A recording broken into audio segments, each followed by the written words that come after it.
my favorite financial advisor, as well as my personal one and a good friend. Olya, I'm going to let you go ahead and take it away. Awesome. Hi, everyone.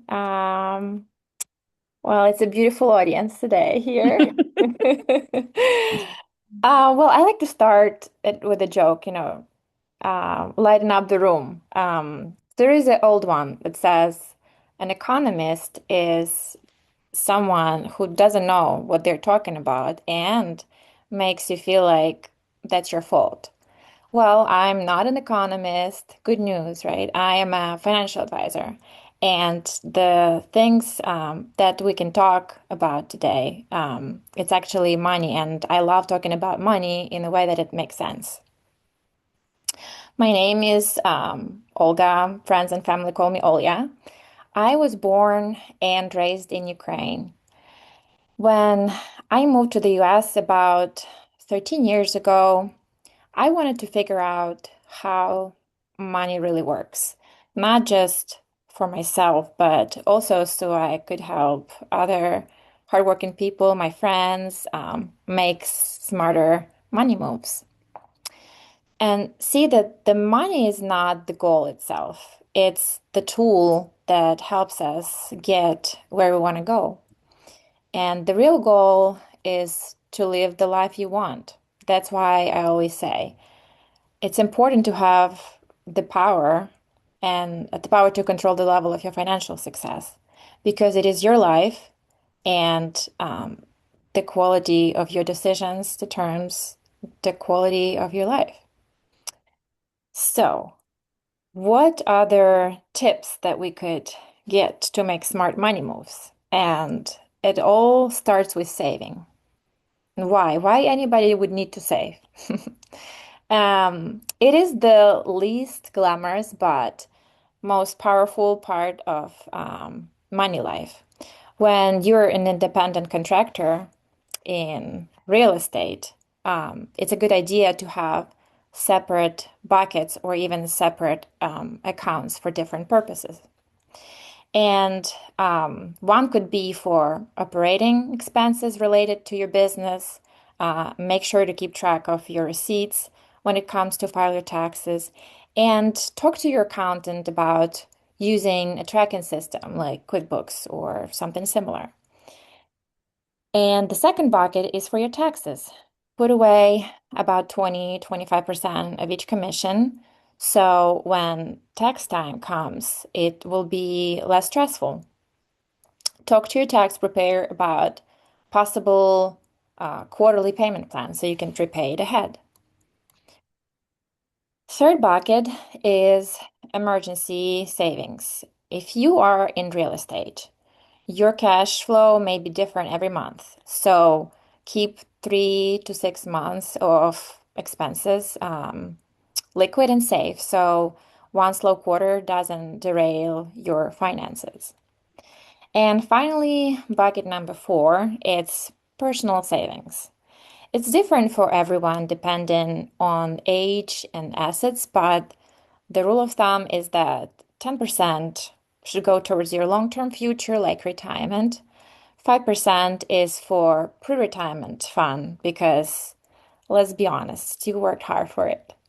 5% for protection, like insurance and just in case stuff. Why, why is it so important? Because the past behavior predicts future behavior, and your future starts now. So it's important to build some good, healthy habits. When I talk to clients, um, budgeting comes up a lot. And God bless technology, there are many tools that help you see the long-term impact of your purchases. And one of them is our proprietary software. It's called Spend or Save Decision Maker. And in this example on the slide, you can see that what it really means to buy a $40,000 car versus a $65,000 car. Sure, it sounds like $25,000 difference, right? But it's not the whole story. Instead of the upgrading the car, if the client invested the extra money, it could grow over time. And after running the numbers for 10 years, that nice car could end up costing more than $50,000 in missed opportunity growth. And we have a similar tool to show the impact of buying less expensive house. We ran this example to show the difference in principal and interest only, what buying $450,000 home versus $400,000 home mean. And over the course of 30 years, it came up to just about 270,000. So, step number two, invest. Why would anybody need to invest? And one of the reasons would be inflation. It's like a sneaky leak in your wallet. Even at 3%, it cuts your money buying power in half in about 25 years. So that $100,000 you see, it only feels like 47,000 later. It's pretty wild, right? That's insane. I've never seen it like so clear like that. Yeah, yeah, Wow. yeah.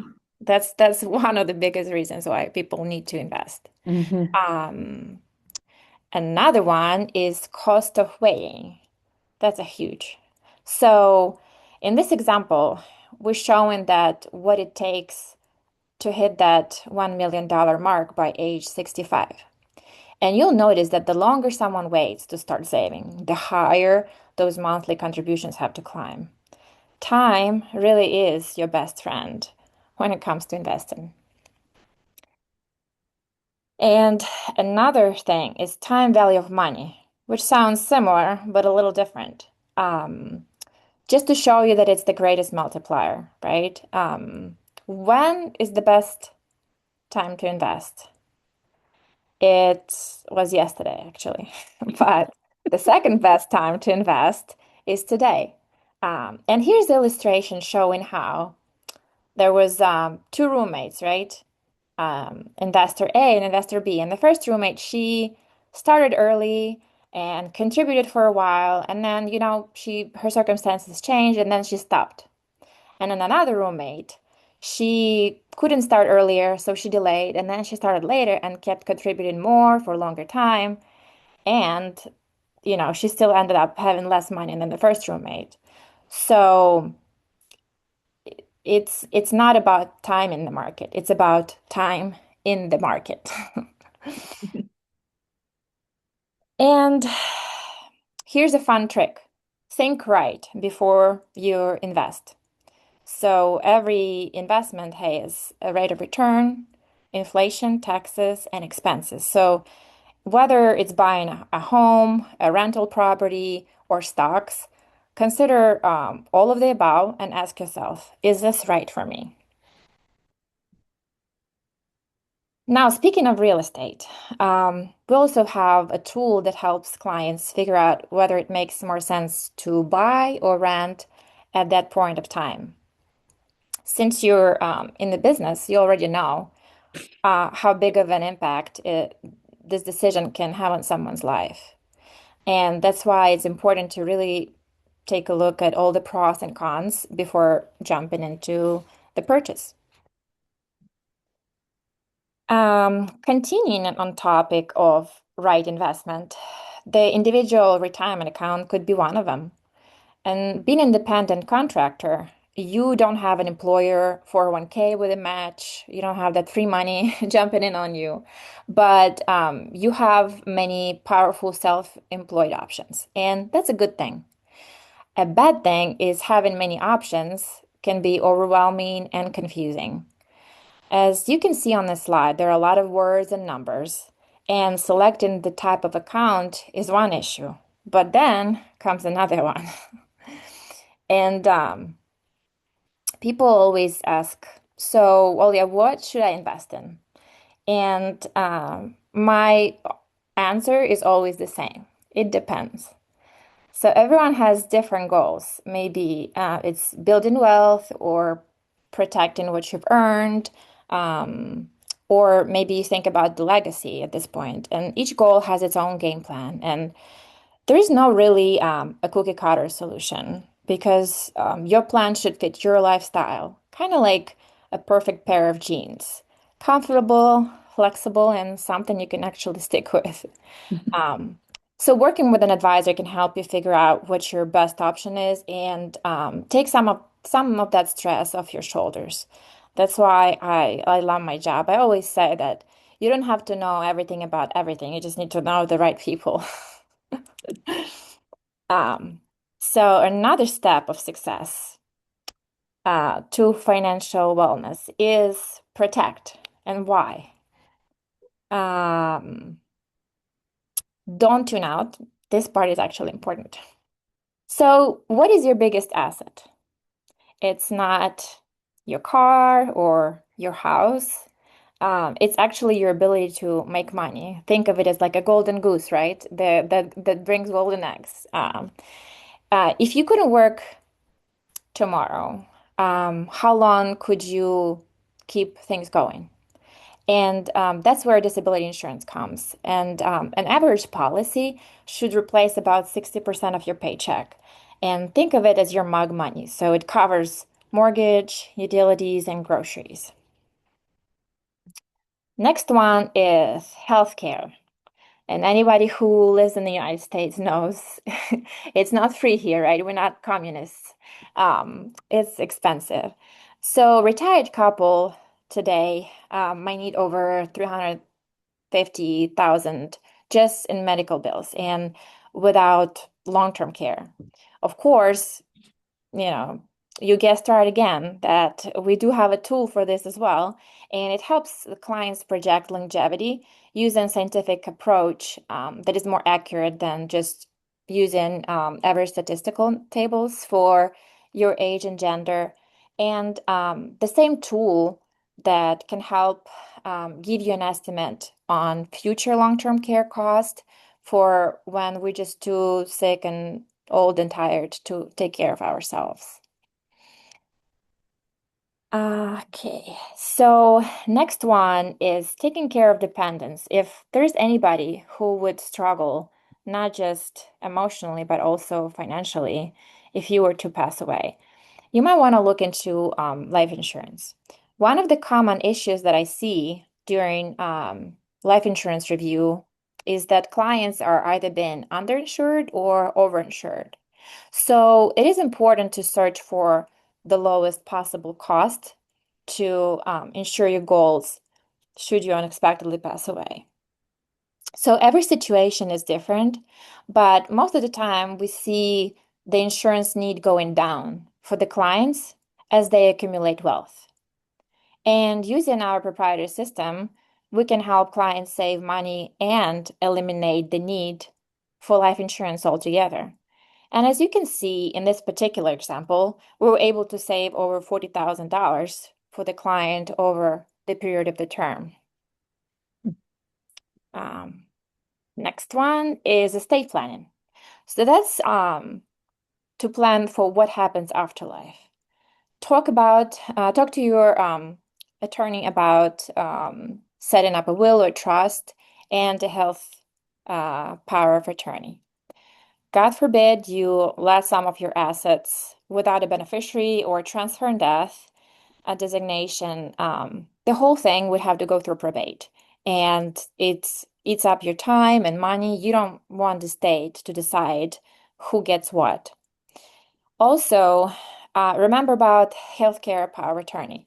If you or your clients have teenage kids, we need to remember that once your child turns 18, they're legally an adult, and that means that doctors can't share medical information with you or let you make decisions for them, even if you're their parent, unless your child has signed a healthcare power of attorney. So now that we reviewed the scope of work that needs to be done, you have three options how to go about, right? You have to implement. And one option is do nothing, which is always an option. Um, Another is do it yourself. And the third one is find good help.